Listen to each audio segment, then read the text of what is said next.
찬송가 288장 예수를 나의 구주 삼고 함께 찬송하면서 화목한 기도에 시작하겠습니다. 288장 찬송입니다.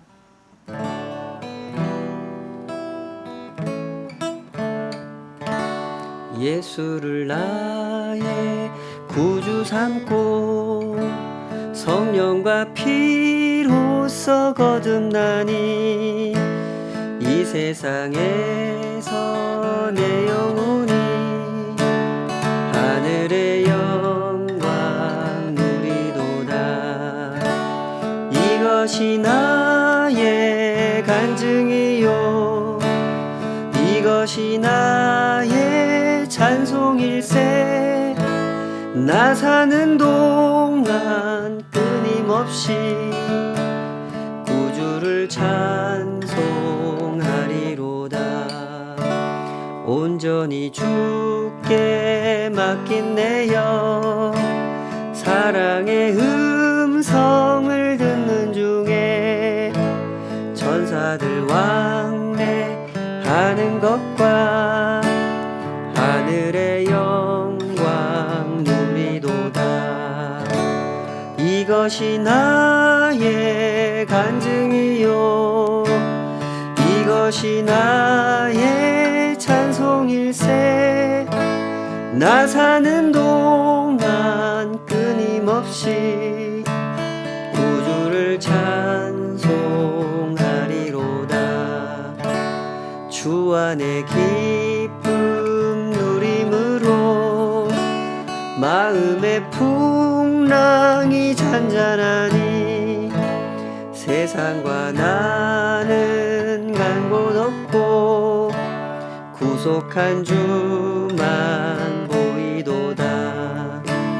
이것이 나의 간증이요 이것이 나의 찬송일세. 나 사는 동안 끊임없이 구주를 찬송하리로다.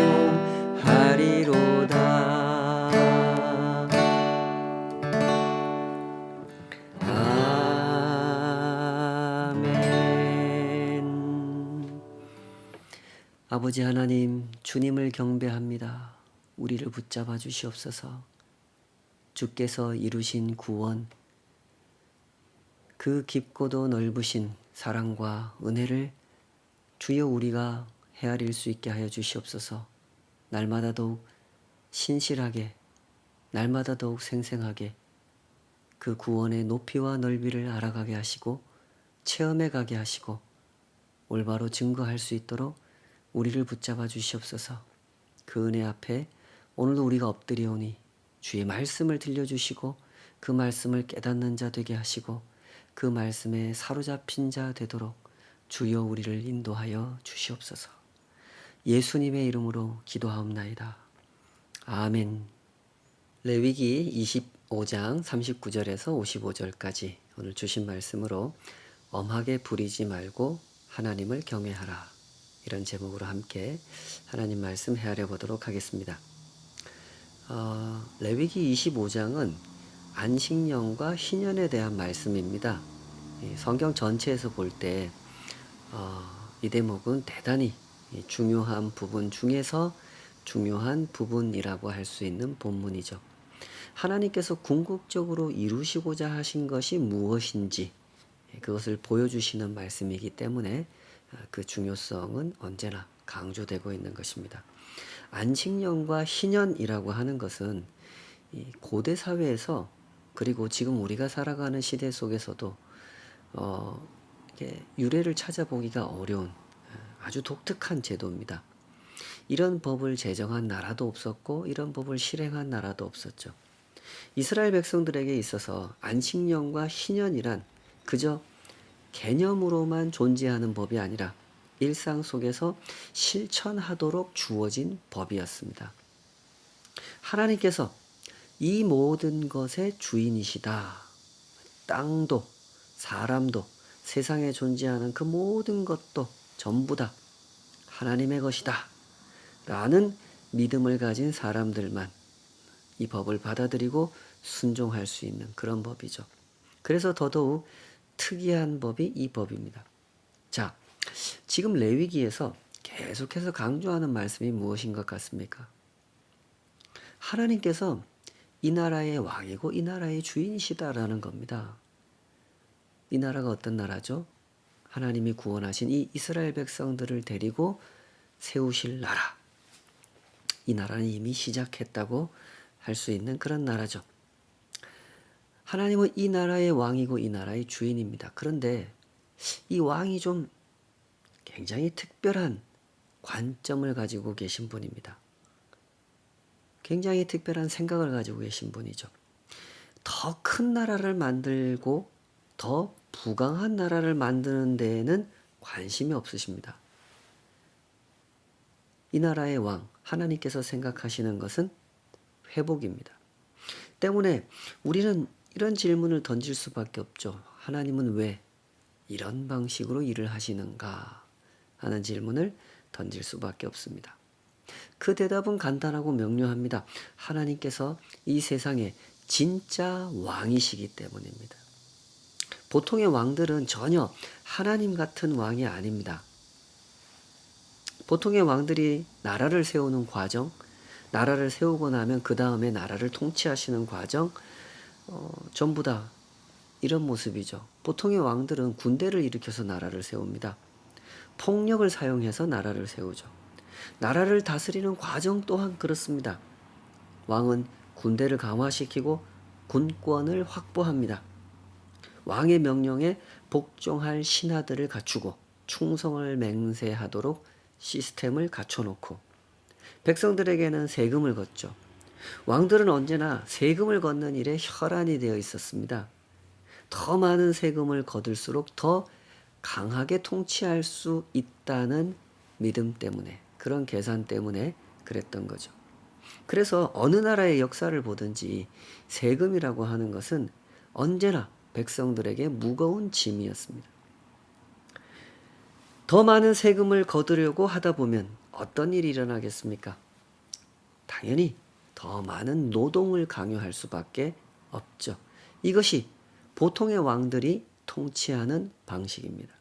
그러나 하나님은 전혀 다른 모습을 보여주셨죠. 하나님은 안식년을 명하셨고 희년을 명하셨습니다. 6년 동안은 열심히 농사를 짓지만 7년째는 농사를 짓지 말라고 하셨습니다. 이 농경사회, 농업을 중심으로 경제가 운영되는 사회에서 이런 명령을 하셨다는 것은 너무너무 혁신적인 명령이 아닐 수가 없죠. 이런 명령을 지키고 살려면 어떻게 해야 될까요? 6년 동안 농사를 짓도록 허락된 그 기간 동안에 이 저축을 해야 되는 거죠. 7년째의 안식년을 맞이하게 될 텐데 그 안식년을 보낼 수 있는 준비를 하면서 이 6년을 지내야 되는 겁니다. 사람이 이렇게 살아가면 어떤 유익이 있을까요? 당연히 해봐야 되는 질문이겠죠. 이렇게 살아가면 욕망의 노예로 살지 않게 되는 유익이 있습니다. 이 말을 잘 이해해 보시기 바랍니다.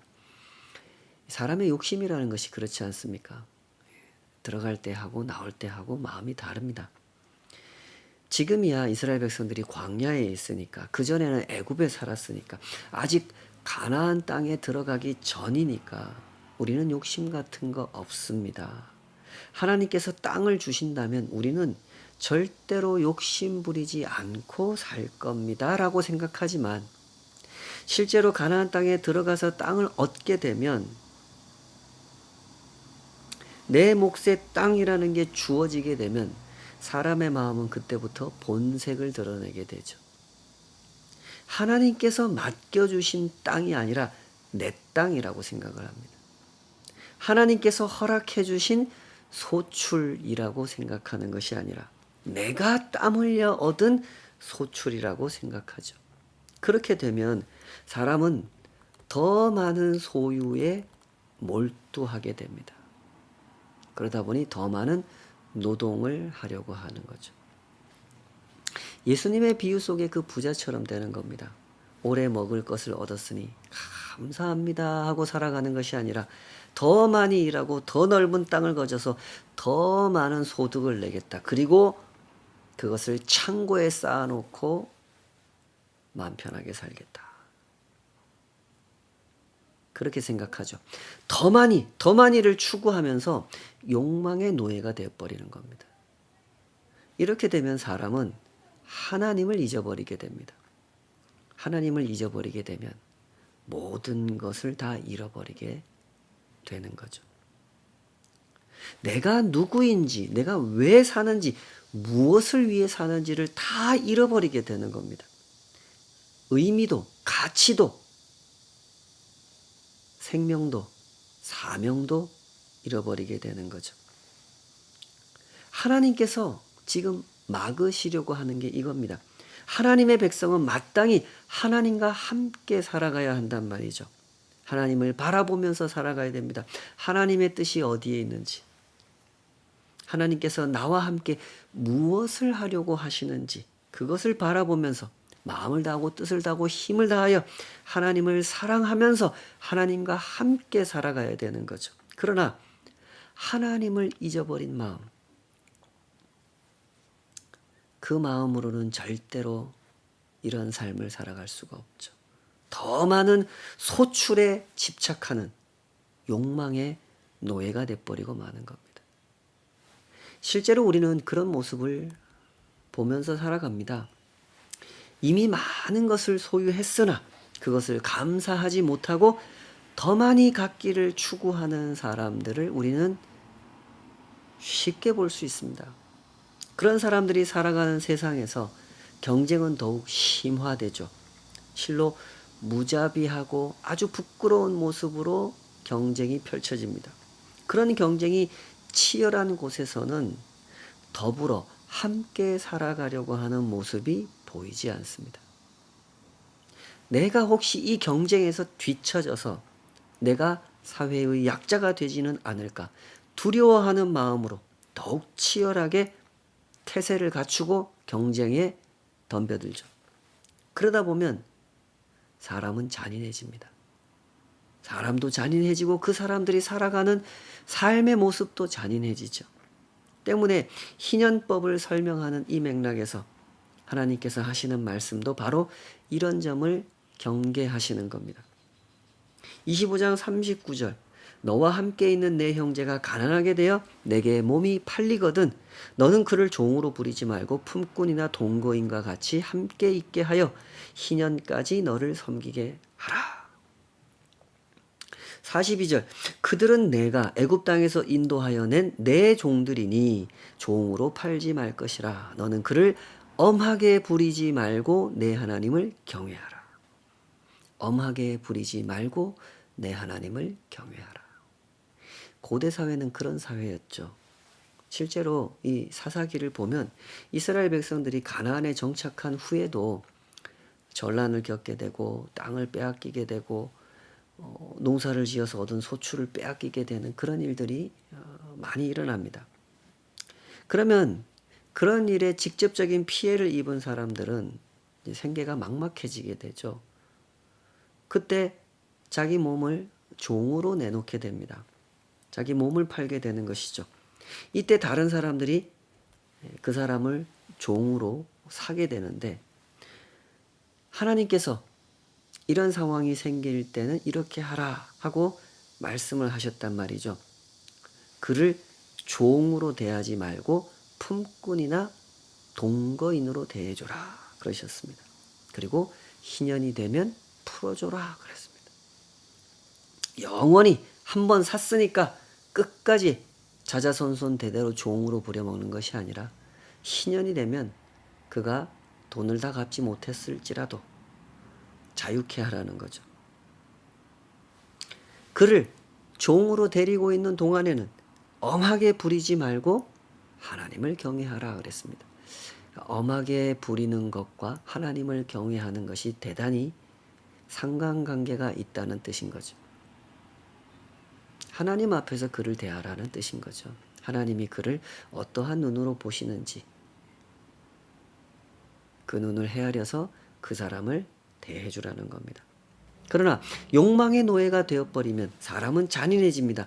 종을 종으로 보는 것을 넘어 나보다 못한 사람으로 보고 함부로 대해도 괜찮은 사람으로 보게 되는 것입니다. 때문에 하나님께서 거듭거듭 강조하시는 것이 엄하게 부리지 말라는 거죠. 46절 하반절에 또 말씀하셨죠. 이방인 중에서는 너희가 영원한 종을 삼으려니와 너희 동족 이스라엘 자손은 너희가 피차 엄하게 부리지 말지니라. 희년법을 통해서 우리가 주목해야 되는 사실은 바로 이렇습니다. 그릇된 욕망이 얼마나 잔인한 결과를 만들어내는지를 보라는 거죠. 그릇된 욕망은, 즉 욕망을 하나님으로 숭배하는 삶은 하나님께서 주신 그 관점, 그 시선을 잃어버리게 된다는 겁니다. 땅을 보는 시선, 사람을 보는 시선, 삶을 보는 시선이 왜곡돼 버린다는 거죠. 관점이 왜곡되어 버린 사람의 눈에 땅은 더 이상 하나님께서 맡겨주신 하나님의 땅, 하나님의 뜻이 이루어져야 하는 하나님의 땅이 아닙니다. 그 땅은 내 땅이 돼버리고 내 욕망을 채우기 위해서 사용되어야 하는 땅이 돼버리죠. 그렇게 사람을 보는 시선도 왜곡돼 버리는 겁니다. 함께 하나님의 뜻을 이루어 가야 할 형제로 보는 것이 아니라 내 욕망을 채우기 위해서 이용해야 될 사람으로 보게 되는 거죠. 이렇게 시선이 왜곡돼 버리면 삶이 잔인해져 버립니다. 형제를 엄하게 부리면서 하나님 나라를 세우는 일에 협력하지 못하게 되죠. 때문에 하나님께서 이런 법을 주신 겁니다. 희년법, 땅을 잃은 사람들에게, 사회적 지위를 잃어버린 사람들에게 다시 그 모든 것을 회복하도록 명하시는 법을 주신 겁니다. 여기서 중요한 것은 바로 이겁니다. 하나님께서 친히 이 사람들의 고엘이 되기로 하셨다는 거죠. 히브리어 고엘을 기억하실 겁니다. 우리말로는 이제 기업 물을 자 이렇게 번역을 했는데 조금 다른 말로 번역하자면 가장 가까운 친족 이렇게 표현할 수도 있죠. 룻기가 바로 그런 이야기를 다루는 책이었죠. 나오미와 엘리멜렉이라는 이 이스라엘 사람 두 부부가 모압으로 이민을 가죠. 거기 가서 아들들 장가를 보내고 살림을 읽어보려고 했는데 쫄딱 망하게 됩니다. 이제 갈 데가 없어 고향으로 돌아오는데 돌아오는 길에는 나오미, 시어머니 나오미와 며느리 룻 이 두 사람만 돌아옵니다. 남편들도 다 죽어버렸죠. 그때 이 보아스라는 인물이 등장을 하게 되죠. 이 사람이 룻과 결혼을 하면서 나오미가 잃었던 땅, 나오미가 잃어버린 기업을 다시 되찾아 줍니다. 이때 보아스는 나오미의 고엘이 되었던 거죠. 가장 가까운 친족으로서 나오미가 처한 어려움을 구제하는 기업 물을 자가 되었던 것입니다. 자, 그런데 지금 이 대목을 주목해 보시자는 말이죠. 하나님께서 희년법을 명하시고 희년이 되면 종으로 팔려간 사람들을 모두 다 해방시켜 줘라 이러셨단 말이죠. 뭐 대가도 없어요. 그냥 해방시켜 주라는 겁니다. 이것이 무슨 뜻이겠습니까? 하나님께서 이 모든 사람들의 고엘이시다 이런 뜻이에요. 이스라엘 백성들이 희년법을 지키면서 거듭거듭 확인해야 했던 사실이 바로 이 구원이라는 거죠. 우리가 받은 구원이었고 우리를 구원하신 하나님, 그분을 기억하며 살아가라. 그것이 희년법 속에 담긴 메시지였다는 거죠. 사실 이스라엘 백성들이 왜 애굽에서 구원을 받아 가나안 땅으로 가게 됐습니까?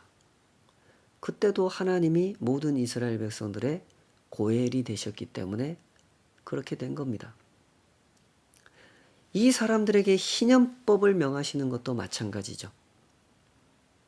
이때도 하나님은 이 모든 사람들의 고엘이 되셨기 때문에 친히 이 법을 명령하신 거죠.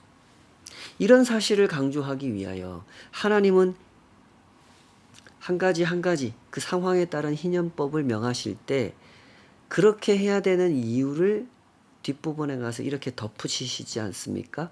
오늘 본문 54절 55절에도 나옵니다. 그가 이같이 속량되지 못하면 희년에 이르러는 그와 그의 자녀가 자유하리니 이스라엘 자손은 나의 종들이 됨이라. 그들은 내가 애굽 땅에서 인도하여 낸 내 종이요 나는 너희의 하나님 여호와이니라. 여러분, 구원은 이렇습니다.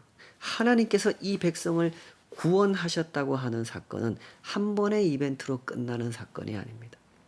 하나님과 함께 살아가는 삶 속에서 지속되는 사건이라는 거죠. 이스라엘 백성들은 하나님께서 애굽으로부터 구원한 사람들, 애굽에서 속량한 사람들입니다. 그러니 이 사람들이 가나안 땅에 들어와서 사는 동안에 다시 종이 되면 이때도 하나님께서 개입하신다는 겁니다.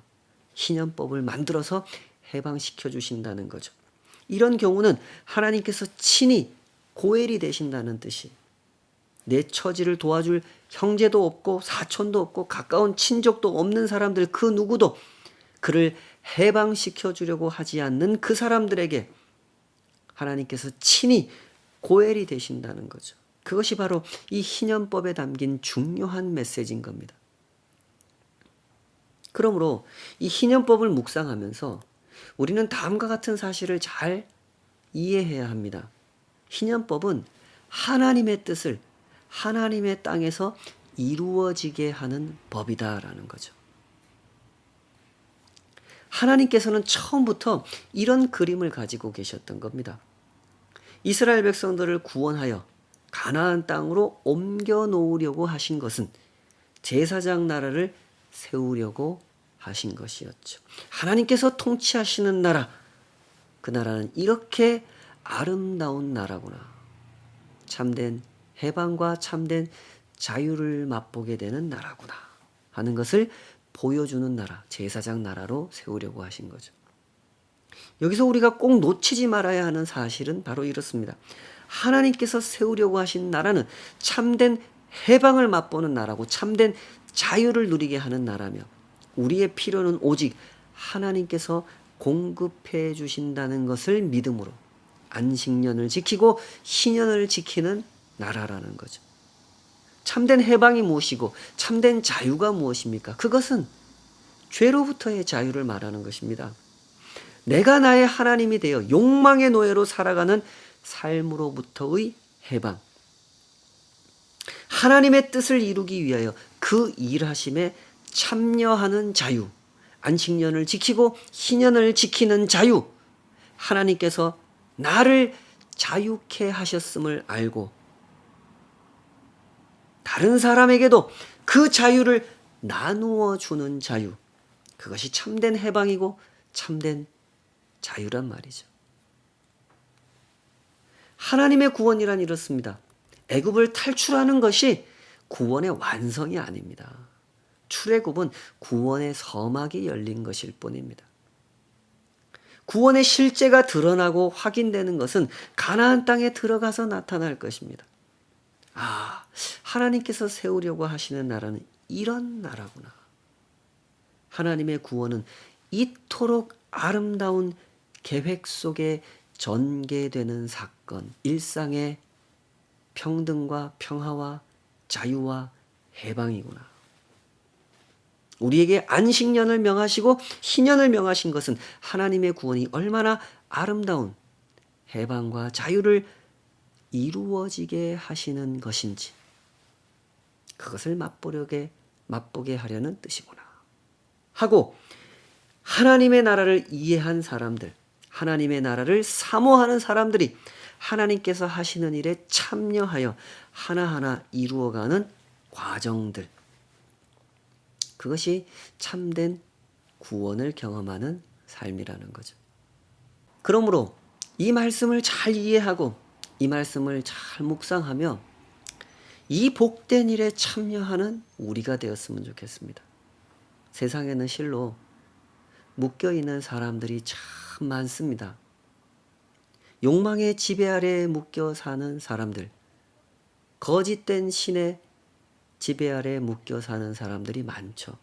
그들은 돈을 숭배하고 힘을 숭배하며 잔인한 모습으로 살아갑니다. 약한 사람들을 짓밟고 강한 사람들과 부끄러운 뒷거래를 합니다. 그리하여 세상에는 전쟁이 멈추지 않고 죽임당하는 사람, 묶여 사는 사람, 해방되지 못한 사람들이 가득하게 되는 것이죠. 부디 구원받았다라고 하는 것이 무엇인지 잘 이해하시기 바랍니다. 우리가 구원을 받았다는 것은 하나님의 백성이 되어 하나님과 함께 살아간다는 뜻입니다. 출애굽 사건으로 끝나는 것이 아니라 가나안 땅에 들어가서 함께 하나님 나라를 건설하고 제사장 나라를 세우면서 살아가는 것. 그것이 구원받은 사람의 삶이죠. 구원받은 사람은 하나님께서 하시는 일의 아름다움을 보고 하나님께서 하시는 일에 참여하는 사람인 것입니다.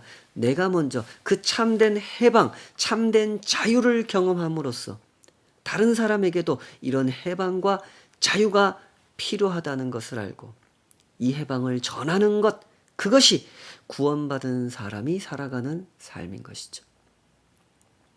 욕망을 하나님으로 숭배하는 삶으로부터 해방되도록 돕고 번영과 쾌락을 하나님으로 숭배하는 삶으로부터 해방되도록 돕는 것입니다. 애굽 사람들이 결국 심판을 받았고 가나안 사람들이 결국 쫓겨날 수밖에 없었던, 그들이 그토록 숭배하던 가짜 하나님을 떠나 친히 우리 모두의 고엘이 되시고 해방자가 되시는 하나님을 나의 하나님으로 모셔드릴 수 있도록 돕는 일. 우리는 그런 일에 부름받은 사람들입니다. 우리가 이런 부르심을 받았다는 사실, 그것을 기뻐하시기 바랍니다. 그리고 신실하게 그 길을 따라가는 우리가 되었으면 좋겠습니다. 날마다 그의 손을 하나님께서 꼭 붙잡아 주실 것입니다. 우리 같이 기도하십시다. 아버지 하나님, 우리의 해방자가 되시고 우리에게 참된 자유가 무엇인지, 죄의 속박이 무엇인지, 그로 인해 삶이 얼마나 욕망의 노예가 되고 거짓 신들의 노예가 되어버리는지, 뭔가 가진 것 같지만 그 가진 것을 의미 있게 가치 있게 하나님이 기뻐하시는 뜻 안에서 사용할 줄도 모르고 그것을 악하게 부끄럽게 더 많이 쌓아가기만을, 그렇게 사용하기만을 바라는 참 부끄러운 모습이 이 세상 가운데 가득합니다. 주여, 그러한 세상에서 우리를 불러내 구원하셨으니 주님의 부르심을 잘 헤아릴 수 있게 하여 주시옵소서. 그 길에서 참된 자유를 얻은 자로서 참된 자유를 누릴 줄 알고 나눌 줄 아는, 참된 자유를 소망하는 자들에게 그 자유를 전하고 누릴 수 있도록 도와주는 그러한 한 걸음으로 저희들에게 주어진 삶을 살아갈 수 있도록 붙잡아 주시옵소서. 예수님의 이름으로 기도하옵나이다. 아멘.